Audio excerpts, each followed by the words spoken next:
Budget को लेकर लखनऊ के व्यापारियों से बातचीत की हमारे संवाददाता शुभम पांडे ने। उन्होंने क्या कुछ कहा वो भी सुनवाते हैं। निर्मला सीतारमण जी ने बजट पेश कर दिया है। तमाम व्यापारी वर्ग आप देख सकते हैं हमारे साथ मौजूद है। सबसे बारी बारी से बात करेंगे और समझेंगे कि आखिर इस बजट की क्या कुछ महत्वपूर्ण चीज़ें और कैसे ये देश की गति को बढ़ाने वाला है। अजय जी, कैसे देख रहे हैं आप इस पूरे बजट को और क्या महत्वपूर्ण चीज़ें हैं जो देश के विकास की गति को, अर्थव्यवस्था को बढ़ाने का काम करें? देखिए, देश का उद्यमी और व्यापारी समाज काफ़ी समय से मांग कर रहा था कि जो हम कमाई करते हैं, कमाई के बदले में हमसे पैसा तो ले लिया जाए, टैक्स ले लिया जाए, लेकिन जो सज़ा का प्रावधान है वो समाप्त कर दिया जाए। आज सारे उत्तर प्रदेश के और देश के व्यापारी समाज के लोग सभी प्रसन्न हैं। केंद्रीय वित्त मंत्री महोदया ने आज अपने बजट में ये जो सज़ा का प्रावधान था इनकम टैक्स में वो समाप्त कर दिया है, इसलिए व्यापारी प्रसन्न है। हम पैसा कमा करके पैसा तो देना चाहते हैं, लेकिन उसके बदले में कोई सज़ा का प्रावधान नहीं चाहते हैं। आज व्यापारी के हित में ये निर्णय लिया गया है। सारे सज़ा के प्रावधान इनकम टैक्स में समाप्त कर दिए गए हैं और बहुत सी ऐसी जो संपत्तियां थी, छोटी छोटी संपत्तियां थी जिस पर सज़ा का प्रावधान था, जुर्माने का प्रावधान था, वो भी आज भारत की सरकार ने समाप्त कर दिया है। बेहतर बजट, निश्चित तौर पर व्यापारी बहुत प्रसन्न है।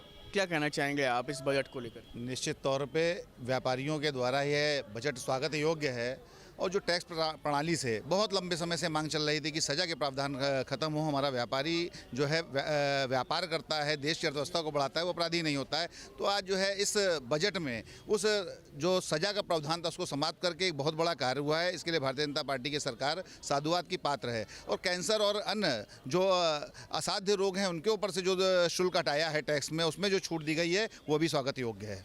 क्या कहना चाहेंगे संदीप जी इस बजट को लेकर के, देश के लिहाज से, व्यापारियों के लिहाज से कैसे देखें? देखिए, जैसा कि अभी हमारे अन्य साथियों ने बताया, सज़ा का प्राविधान, दंडात्मक प्राविधान समाप्त करना स्वयं में बजट की एक बड़ी उपलब्धि है कि सरकार का उद्देश्य ये नहीं है कि हम किसी को जेल भेजें। सरकार का उद्देश्य ये कि वो चाहे उद्यमी हो, व्यापारी हो या सामान्य नागरिक हो, मूल धारा में आए। एक ये बड़ा स्वागत योग्य निर्णय है सज़ा के प्राविधान को समाप्त करने का। दूसरा, एमएसएमई के बढ़ावे के लिए 10,000 करोड़ रुपए की एक निवेश राशि सुरक्षित की गई है। कैसे एमएसएमई को बढ़ावा मिलेगा, इसके लिए विशेष ये प्राविधान किया गया। ये भी बजट में पहली बार किया गया है। मछली पालन अभी तक टैक्स मुक्त था, टैक्स युक्त था, इस बार उसको टैक्स मुक्त कर दिया गया। किसी भी स्तर पर आप मछली का व्यापार करें, मछली का उद्योग चलाएं, उस पर आपको कोई टैक्स नहीं देना पड़ेगा। ये भी सरकार का एक बहुत बड़ा निर्णय है।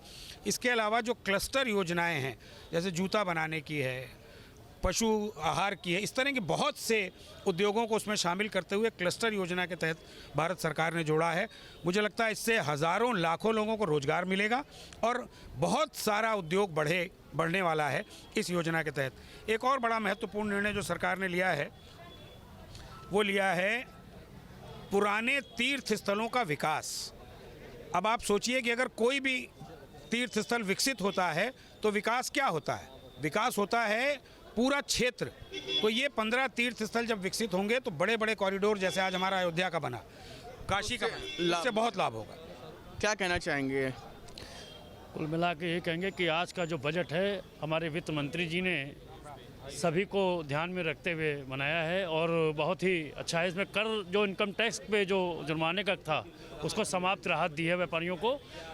और साथ में मैं ये कहूँगा कि व्यापारियों को जो बहुराष्ट्रीय कंपनियों से जो वो था उस पर भी वो कह रहे एक नीति बनाएंगे, लेकिन जीएसटी में थोड़ा सा और सरलता की जानी चाहिए थी। इसकी उम्मीद हम लोग की रही।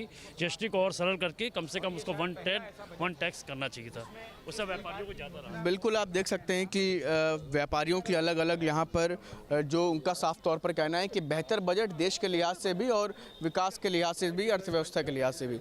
ये आप देख पा रहे हैं कि बजट प्रस्तुतिकरण को लेकर के ये किस तरीके से यहाँ पर विकसित भारत 2047 का लक्ष्य, बजट 2026 और 27 देश का मैप बना हुआ है। सामने ये भारतीय जनता पार्टी के तमाम नेता भी हैं, महिलाएं भी हैं। व्यापारियों में इस बजट को लेकर के काफ़ी ज़्यादा खुशी नज़र आ रही है, वो अपने आप में काफ़ी ज़्यादा महत्वपूर्ण भी। अब देखना ये होगा कि इस बजट के माध्यम से कैसे देश की अर्थव्यवस्था को गति मिलती है, क्योंकि वादे भी हो गए हैं और बड़ी योजनाएँ भी हैं।